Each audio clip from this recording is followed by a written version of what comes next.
ಮೂರನೇ ವರ್ಷ ಹುಬ್ಬಳ್ಳಿಯ ಚೆನ್ನಮ್ಮ ಮೈದಾನದಲ್ಲಿ ಸಾರ್ವಜನಿಕ ಗಣೇಶೋತ್ಸವ ಅತ್ಯಂತ ಯಶಸ್ವಿಯಾಗಿದೆ, ಶಾಂತಿಯುತವಾಗಿ ಆಗಿದೆ.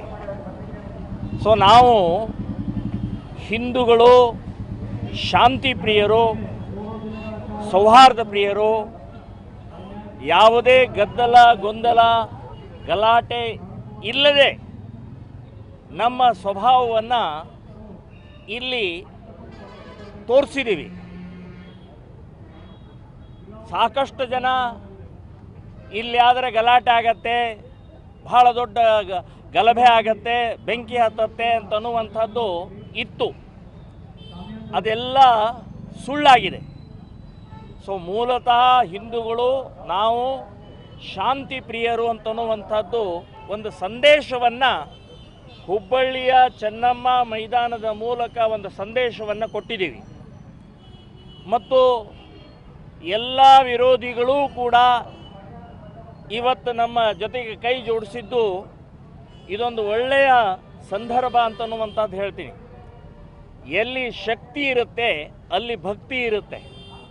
ಸೊ ಹಾಗೆ ಇವತ್ತಿನ ಈ ಚೆನ್ನಮ್ಮ ಮೈದಾನದ ಒಂದು ಉತ್ಸವ ಅತ್ಯಂತ ಯಶಸ್ವಿಯಾಗಿದೆ ಅಂತನ್ನುವಂಥದ್ದು ನಾನು ಹೇಳ್ತಾ ಇದ್ದೀನಿ. ಇದರ ಜೊತೆಗೆ ಇಡೀ ಕರ್ನಾಟಕದಲ್ಲಿ ಸರ್ಕಾರ DJ ಹಚ್ಚುವ ಬಹಳ ಕಿರಿಕಿರಿ ಕೊಡ್ತಾ ಇದೆ, ಬಹಳ ತೊಂದರೆ ಕೊಡ್ತಾ ಇದ್ದಾರೆ. DJ ಸುಪ್ರೀಂ ಕೋರ್ಟ್ ಬ್ಯಾನ್ ಮಾಡಿದೆ, ಒಪ್ಕೊಳ್ತೀವಿ. ಆದರೆ ಅದೇ ಸುಪ್ರೀಂ ಕೋರ್ಟ್ ಮಸೀದಿಯ ಮೈಕ್ ಸಂಬಂಧಪಟ್ಟಾಗೂ ಕೂಡ ಅದನ್ನು ಹೇಳಿದೆ. ಬೆಳಗಿನ ಜಾವದ ಆ ಪ್ರಾರ್ಥನೆಯ ಮೈಕನ್ನು ನಿಲ್ಲಿಸಬೇಕು ಅಂಥೇಳಿ ಸುಪ್ರೀಂ ಕೋರ್ಟ್ ಹೇಳಿದೆ.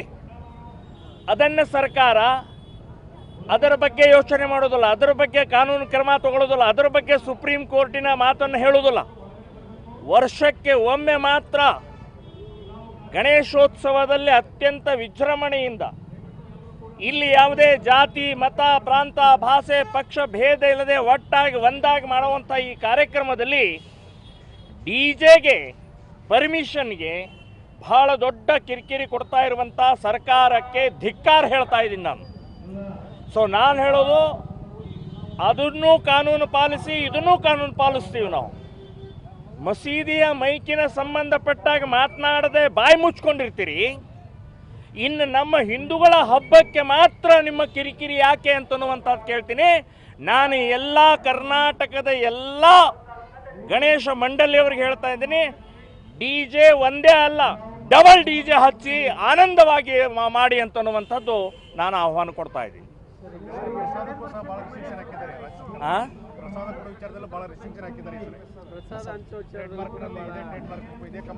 ನೋಡಿ, ಪ್ರಸಾದ ಹಂಚೋದಾಗಲಿ ಗಣೇಶನ ಪ್ರತಿಷ್ಠಾಪನೆ ಆಗಲಿ ಎಲ್ಲದಕ್ಕೂ ಇವತ್ತು ಕಾಂಗ್ರೆಸ್ ಸರ್ಕಾರ ಹಿಂದೂ ವಿರೋಧಿ ನೀತಿಯನ್ನು ಅನುಸರಿಸ್ತಾ ಇದೆ. ಸೊ ಪ್ರಸಾದ ವಿತರಣೆಗೆ ನಮಗೆ ಮಾತ್ರನಾ ಇದು ನಮಗೆ ಹಿಂದೂಗಳಿಗೆ ಮಾತ್ರ ನೀವು ನಿಮ್ಮ ಪ್ರಸಾದ ವಿತರಣೆಯ ರಿಸ್ಟ್ರಿಕ್ಷನ್ ಇರುವಂಥದ್ದು? ಇದು ನಾವು ಒಪ್ಪೋದಿಲ್ಲ. ಯಾವುದೇ ಸಂದರ್ಭದಲ್ಲಿ ಕಾನೂನು ಅಥವಾ ನಿಮ್ಮ ನಿಯಮಗಳು ಸಮಾನವಾಗಿರಲಿ. ಸೆಕ್ಯುಲರ್ ಅಂತ ಹೇಳ್ತಾರೆ, ಸೆಕ್ಯುಲರ್ ಅಂತಂದರೆ ಹಿಂದೂ ವಿರೋಧಿನೇ ಸೆಕ್ಯುಲರ್ನಾ? ಸೊ ನಾವು ಇದನ್ನು ಒಪ್ಪೋದಿಲ್ಲ. ಸಮಾನವಾಗಿ ಮಾಡಿದರೆ ನಾವು ಒಪ್ತೀವಿ ಅಂತನ್ನುವಂಥದ್ದು ಹೇಳ್ತಾ ಇದ್ದೀವಿ.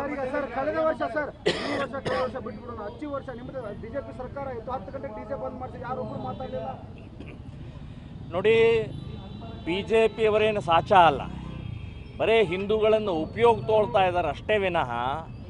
ನಾನು ಹೇಳೋದು BJP ಅವ್ರಿಗೂ ಬೈತಾ ಇದ್ದೀವಿ, ಕಾಂಗ್ರೆಸ್ನವ್ರಿಗೂ ಬೈತಾ ಇದ್ದೀವಿ. ಯಾರ್ಯಾರು ಹಿಂದೂ ವಿರೋಧಿ ಮಾಡ್ತಾ ಇದ್ರಿ ಅವರೆಲ್ಲರನ್ನೂ ಬೈಯೋರೇ ನಾವು, ಅವರೆಲ್ಲರನ್ನೂ ತರಾಟೆ ತಗೋರೋ, ಅವರೆಲ್ಲರ ವಿರುದ್ಧ ಹೋರಾಟ ಮಾಡೋರು ಅಂತನ್ನುವಂಥದ್ದು ಪ್ರಮೋದ್ ಮುತಾಲಿಕ್ ಶ್ರೀರಾಮ ಸೇನೆ ಏನು ಅಂತನ್ನೋದು ಇವತ್ತು ಇಡೀ ಕರ್ನಾಟಕಕ್ಕೆ ಗೊತ್ತಿದೆ. ನಾವು ಯಾರನ್ನೂ ಬಿಟ್ಟಿಲ್ಲ.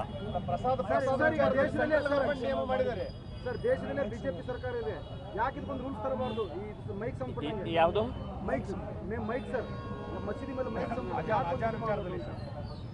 ಅಲ್ಲ, ಇಡೀ ಕರ್ನಾಟಕದಲ್ಲಿ ಅಜಾನದ ವಿರುದ್ಧ ಹೋರಾಟ ಮಾಡಿದ್ದ ಶ್ರೀರಾಮ ಸೇನೆ ಸಂಘಟನೆ ಒಂದೇ ಒಂದು ಹೋರಾಟ ಮಾಡಿದ್ದೀವಿ, ಯಾರೂ ಸಪೋರ್ಟ್ ಮಾಡಲಿಲ್ಲ. ಯಾವ ಹಿಂದೂ ಸಂಘಟನೆನೂ ಸಪೋರ್ಟ್ ಮಾಡಲಿಲ್ಲ. ನಾವು ಜೈಲಿಗೆ ಹೋಗಿದ್ದೀವಿ. ನಾವು ಜೈಲಿಗೆ ಹೋಗಿದ್ದೀವಿ. 100 ದೇವಸ್ಥಾನದಲ್ಲಿ ಬೆಳಗ್ಗೆ 5 ಗಂಟೆಗೆ ನಾವು ಹಾಡು ಪ್ರಾರಂಭ ಮಾಡಿದರೆ, ಭಜನೆ ಪ್ರಾರಂಭ ಮಾಡಿದರೆ ನಮ್ಮನ್ನು ಅರೆಸ್ಟ್ ಮಾಡಿದ್ರಿ. ಇದೇ BJP ಸರ್ಕಾರ, ನಿರ್ಲಜ್ಜ BJP ಸರ್ಕಾರ. ಅವ್ರ ಮೇಲೆ ಕ್ರಮ ತಗೊಳ್ಳಿಲ್ಲ. ಅವರನ್ನು ಹಾಗೆ ಪ್ರಾರ್ಥನೆ ಮಾಡಿ 5 ಗಂಟೆಗೆ ಸುಪ್ರೀಂ ಕೋರ್ಟ್ ಹೇಳಿದ್ರೂ ಕೂಡ ಪಾಲಿಸದೇ ಇರುವಂಥ ಅವತ್ತಿನ BJP ಸರ್ಕಾರ ನಮ್ಮನ್ನು ಅರೆಸ್ಟ್ ಮಾಡಿದರೆ. ಹಿಂದೂಗಳನ್ನು ನಾವು ಸುಪ್ರೀಂ ಕೋರ್ಟ್ ಹೇಳಿದೆ ಅಂತ ನಾವು ಹೇಳ್ತಾ ಇದ್ದೇವೆ. ಪ್ರಮೋದ್ ಮುತಾಲಿಕ್ ಶ್ರೀರಾಮ್ ಸೇನೆ ಹೇಳಿದೆ ಅಂತ ನೀವು ಬಂದ್ ಮಾಡಬೇಡಿ, ಸುಪ್ರೀಂ ಕೋರ್ಟಿನ ಆರ್ಡರ್ ಪ್ರಕಾರ ಬಂದ್ ಮಾಡ್ರಿ ಅಂತ ಹೇಳಿದರೆ ಬೊಮ್ಮಾಯಿ ನಮ್ಮನ್ನೆಲ್ಲ ಅರೆಸ್ಟ್ ಮಾಡಿದರು. ಸೊ ನಾನು ಹೇಳೋದು, ಇದ್ರ ವಿರುದ್ಧ ಹೋರಾಟ ನಾವು ನಿಲ್ಲಿಸೋದಿಲ್ಲ. ಇದನ್ನು ನಿರಂತರವಾಗಿ ಹೋರಾಟ ಇರುತ್ತೆ. ಜಾಗೃತಿ ಮೂಡಿಸುವಂಥ ಪ್ರಕ್ರಿಯೆ ನಾವು ಮಾಡೇ ಮಾಡ್ತೀವಿ ಅಂತನ್ನುವಂಥದ್ದು ಹೇಳ್ತೀನಿ. ಇನ್ನೊಂದು ಹೇಳ್ತಾ ಇದ್ದೀನಿ, ಹೋದ ಬಾರಿ ವಿಮಲ್ ಆ ಗುಟ್ಕದ ಸಾಕಷ್ಟು ಕಡೆಗೆ ಸ್ಪಾನ್ಸರ್ ಮಾಡಿ ಗಣೇಶ ಮಂಡಳಿಗಳ ಮುಂದೆ ದೊಡ್ಡ ಬ್ಯಾನರ್ಗಳು ಎಲ್ಲ ರೀತಿಯ ಸ್ಪಾನ್ಸರ್ ಮಾಡಿದರು. ಆ ಹೋರಾಟವನ್ನು ನಾವು ಶ್ರೀರಾಮ್ ಸೇನೆ ಮಾಡಿದ ಪರಿಣಾಮದಿಂದ ಇವತ್ತು ಇಡೀ ಗಣೇಶ ಮಂಡಳಿದಲ್ಲಿ ಒಂದೇ ಒಂದು ವಿಮಲ್ ಬ್ಯಾನರ್ ಇಲ್ಲ, ಒಂದೇ ಒಂದು ಬೋರ್ಡ್ ಇಲ್ಲ ಅಂತನ್ನುವಂಥದ್ದು ನಮ್ಮ ಯಶಸ್ವಿ. ನಾವು ಹೋರಾಟ ಮಾಡಿದ್ದೀವಿ ಅದನ್ನು.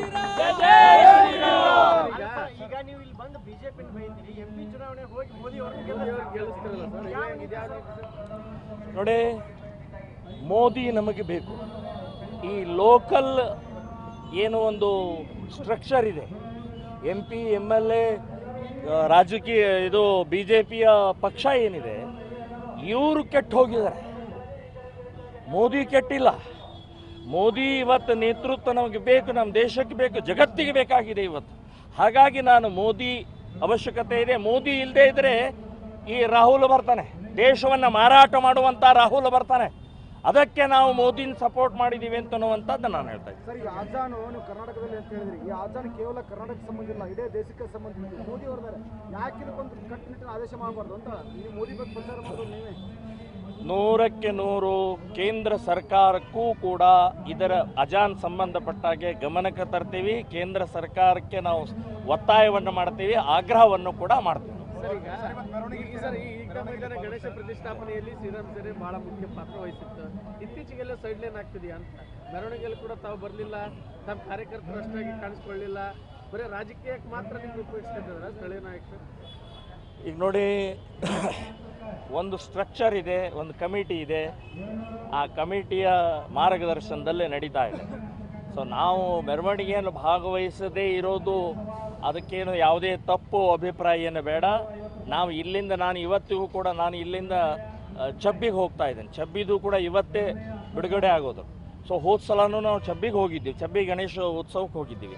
ಸೊ ಇಲ್ಲಿ ಯಶಸ್ವಿ ಆಗಲಿ ಅಂತನ್ನುವಂಥ ಹಿನ್ನೆಲೆಯಲ್ಲಿ ನಾನು ಹೇಳ್ತಾ ಇದ್ದೀನಿ, ನಮ್ಮಲ್ಲಿ ಯಾವುದೇ ರೀತಿಯ ಭೇದ ಭಾವ ಇಲ್ಲ, ನಾವೆಲ್ಲ ಒಟ್ಟಾಗೇ ಇದ್ದೀವಿ. ಸರ್, ಕಳೆದ ಬಾರಿ ಮಸೀದಿ ಮತ್ತು ಚರ್ಚ್ಗಳಲ್ಲಿ ಗಣೇಶ ಮೂರ್ತಿ ಪ್ರತಿಷ್ಠಾಪನೆ ಮಾಡ್ತೀವಿ ಅಂತ ಹೇಳಿದ್ರೆ ಎಲ್ಲಿಗೆ ಅಲ್ಲ, ಇಲ್ಲಿ ವಿರೋಧ ಮಾಡಿದರೆ, ಚೆನ್ನಮ್ಮ ಮೈದಾನದಲ್ಲಿ ಏನಾದರೂ ವಿರೋಧ ಮಾಡಿದರೆ ಅದನ್ನು ಮಾಡ್ತೀವಿ ಅಂತ ಹೇಳಿದ್ದೇನೆ.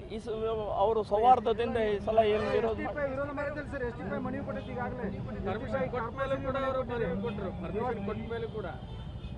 ನೋಡಿ, SDPI ದೇಶದ್ರೋಹಿ ಪಕ್ಷ, ಅದು ಕೊಲೆಗಡಕ ಪಕ್ಷ. ಅದು ಇವತ್ತು ಸಾಕಷ್ಟು ಹಿಂದೂ ಕೊಲೆಗಡಕರಲ್ಲಿ ಗಲಭೆಗಳಲ್ಲಿ ಪಾತ್ರ ಇರುವಂಥದ್ದು SDPI.